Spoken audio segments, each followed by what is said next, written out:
Welcome, especially to those OT ones that came. Super excited to have you here during the application process. So OT2s, OT1s are here just to see what a meeting's like. If they want to join, they may have already joined or applied. So here we are. Awesome. Cool. So OT1s, OT2s probably should already be with us on See Involved, but just in case, here's a reminder to join us on See Involved in OT1s. If you choose to join Pi Theta and get accepted, that is definitely something you should do and check out. So cool. Awesome. Okay, so just a couple quick announcements.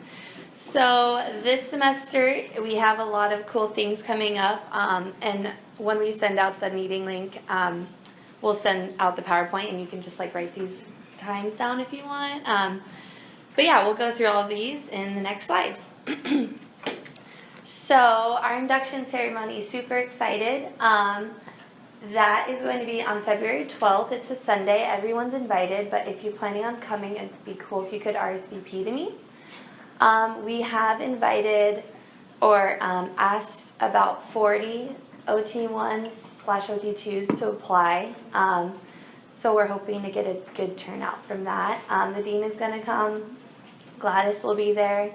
It's going to be awesome. I'm really excited. And it's in the Harper Ballroom. Cool. So this seems really far off, but it really isn't. This is more for OT1s, because OT2s will be off campus for this. But during our March meeting, we'll be holding elections for exec positions. So we'll go over more like what each position entails during our February meeting, but this is just something to keep in mind. Cool, so AOTA, who's excited? Oh, wow, okay, awesome. Should not have been surprised. So Pi Theta is really cool because if you remember, you get to go to special Pi Theta events at conference. And here's just the two that I know of. I'm sure there are more. Dr. Lohman, maybe? Yeah, there it is. Yeah. Okay, this is the only email I had. But, so there's a cool just little like socializing event on Wednesday, and then also a history session with a panel. So if you're interested in that, let me know and we can get you RSVP'd for either of those events.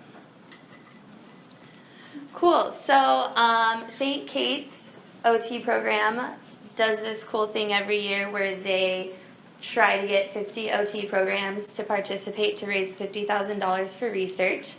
We have signed up to participate in this, and it's really cool. Just wanted to let you guys know that it's going on, and if you personally would like to donate on behalf of our chapter, let me know, but I think our chapter is just planning on donating itself. So we're not doing like a fundraiser or anything? No. Okay. Yeah, cool. Awesome. Okay, distinguished lecturer, Gina.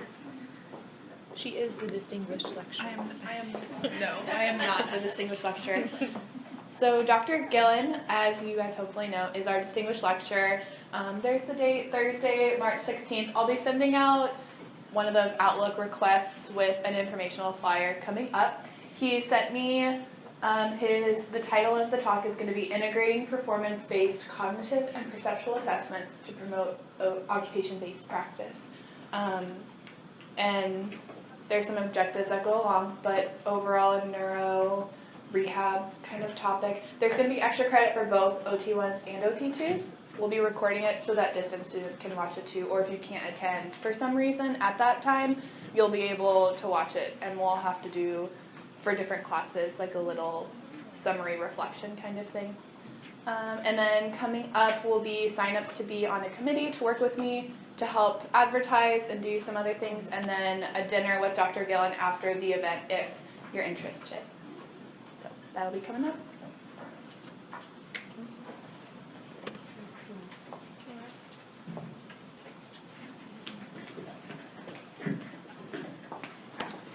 Okay, so for current actives, I sent an email out to those of you who paid annual dues last year when you signed up. The annual dues are due again before initiation, so I put down the amount for annual dues is $25, or you can upgrade to lifetime for $125. But your dues must be in my mailbox by January 23rd, or you can mail them to me. That's my address. And then all current actives, if you could come up to me at my computer later. In the document, I have to also have a personal email address in addition to your Creighton email address. So if you could just come up and input a personal email address, that would be greatly appreciated. What about distance folks? And distance folks, I'm hoping to make a Google Doc and also send that out.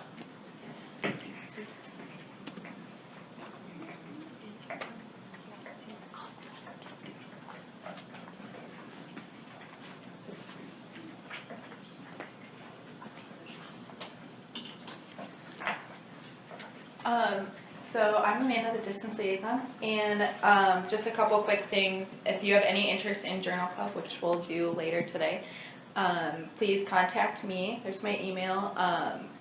Anybody in the distance cohort that has a question, feel free to direct them to me or Brianne if you're in the Go pathway. And if anybody knows any Pi Theta alumni that may be interested in participating in our Alumni Inspirational Series, which is kind of a little research projects that we're working on for the President's Award, please contact myself or Aaron Wright. They don't have to be a Creighton grad, so if you know anybody, just give us a shout.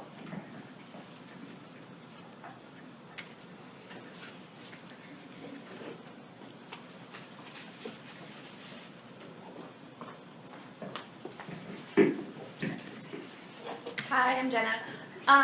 So I don't know if everyone knows, but PHPSG is the student government. So I go to meetings that has all the clubs and organizations, and so I'm just bringing you a couple updates that are going on around the school. So the spring banquet is April 8th at 5 p.m. at CenturyLink. So look for emails about opportunities to volunteer on different committees. And look for more information about the spring banquet coming up. It's a free event, so it's really fun. The OT2s that went last year probably say that as well. And then SEN is hosting a great event on Monday, February 13th at the Harper Center. I don't know really a lot of details about it, but it's a really well-known speaker that I know. Oh, Maxine, here we go. Perfect. Yeah. Have you guys heard of Dear World? Okay, shaking heads, no. Actually, I don't know how to describe it. Okay, have you seen those pictures where they like write on their arms like super inspirational things? Kinda. Basically, it's that. Or no, or is it Post Secret? Post Secret! Okay, never mind. Do you guys know what Post Secret is? Oh my gosh.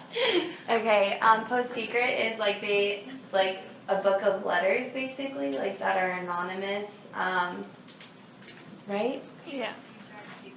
Yeah. Oh yeah, people's deep dark secrets. So the like founder of that is coming to Creighton, and it's like being put together with like undergrad Creighton. So it's going to be a cool event and pretty big.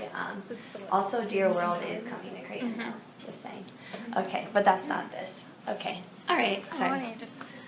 Okay, yes, and then something really cool, last semester we applied for a grant from PHPSG, and we got it, so that's really cool. So what our idea was, we're pairing with PTLG, which is basically the equivalent of this, but for PTs, and we are bringing in an OT and a PT speaker who are both in the pediatric field. And they work together and they collaborate on some sort of research project. Research and... So Marissa and Stacey work at Creighton Pediatric Therapy, which is where I work, and they do a lot of co-treating, so they work together on the same patients at the same time.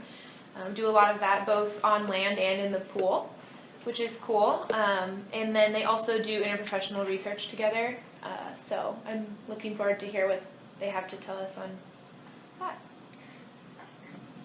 Yes, so it's going to be a cool event, and we're thinking right now it's just going to be Pi Theta and PTLG, but we're going to see. But the grant basically is just providing lunch to everyone that comes, So it should be really cool. And this date is probably 95% a go, but just in case, we'll keep you updated. But Tuesday, February 21st during lunch.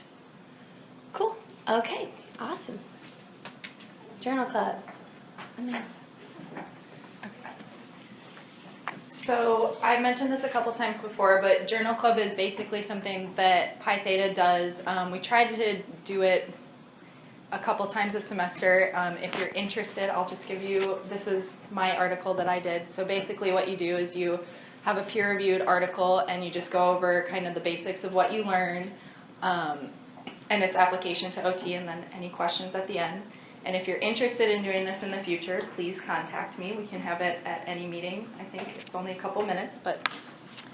So the article that I looked at was called Low Intensity Pulse Ultrasound as a Useful Adjuvant During Distraction Osteogenesis, and it's a prospective randomized control trial. So the objective of this study was to determine if the use of LIPUS, which is low intensity pulse ultrasound therapy, increased the rate of bone regeneration during callus distraction of the lower extremity, and thus resulting in a reduced treatment time. Like after a fracture? Yeah, after a fracture.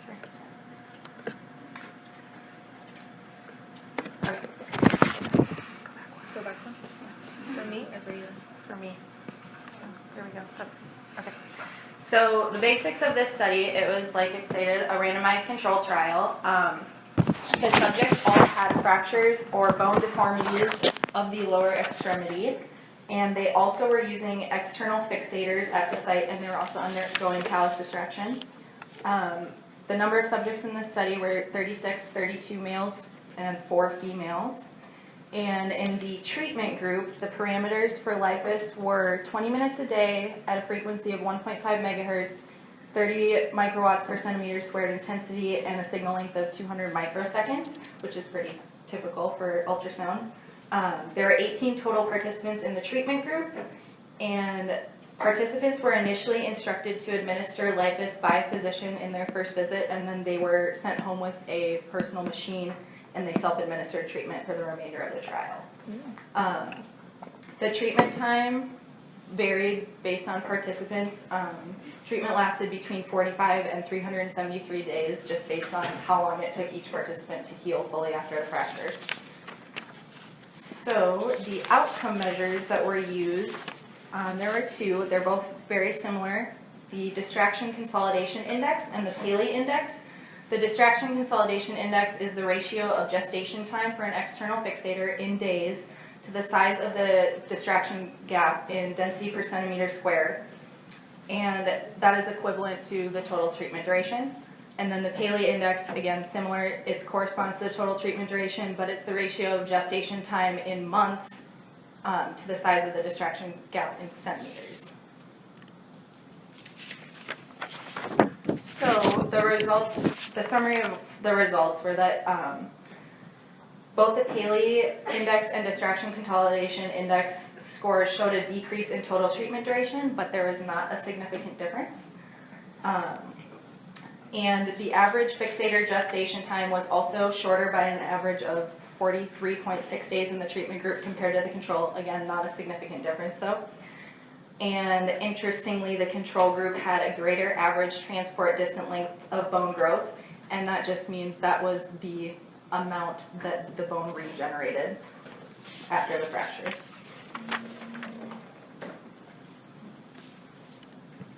So some of the limitations of this study, the first most obvious one is that it was not adequately powered to show a statistical significance. They only had 36 participants. However, it's kind of hard for something that specific. It was a single site study, so they only recruited from one site, so it's kind of hard to get everybody that is undergoing callus distraction with external fixators with a fracture in the lower extremity. Another limitation is that it was unblinded, so all of the researchers and participants were aware of which group was receiving treatment. Nobody used a sham ultrasound.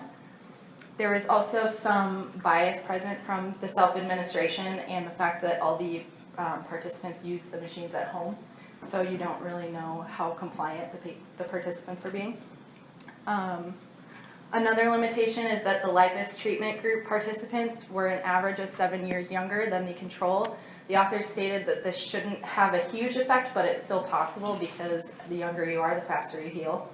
And another interesting scenario is that the use of an external fixator can actually decrease the effectiveness of a physical agent modality, because the fixators can essentially stall healing because you have a piece of metal in the bone that it's not helping it heal at all, so that makes the effect of lipase less noticeable, which could have contributed to the fact that there was not a significant difference. So the author's conclusions were that lipase therapy can be used as an adjunctive treatment for patients undergoing callus distraction following traumatic or surgical fracture, as it can reduce the treatment time by increasing the rate of bone generation. Lipase also does not seem to generate any harmful side effects following treatment.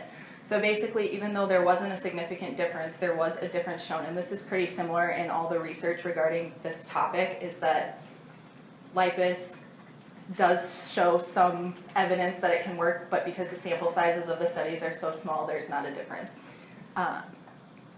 In addition, lipase shows the potential to reduce treatment time.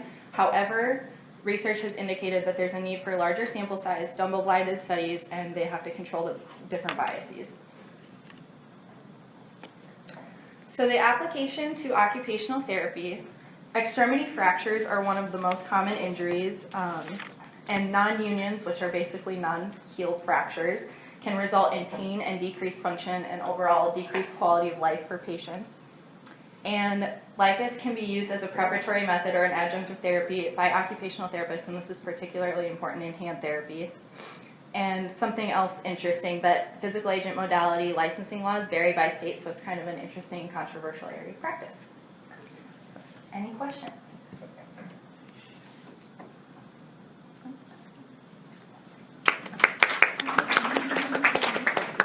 And I think Brooke is going to do this at our next meeting in February, so if anybody's interested, just give me a shout.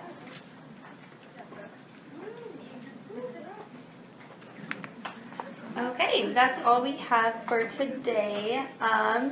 So we will just see you at our next meeting on February 15th or at the induction ceremony on February 12th. Cool. Awesome.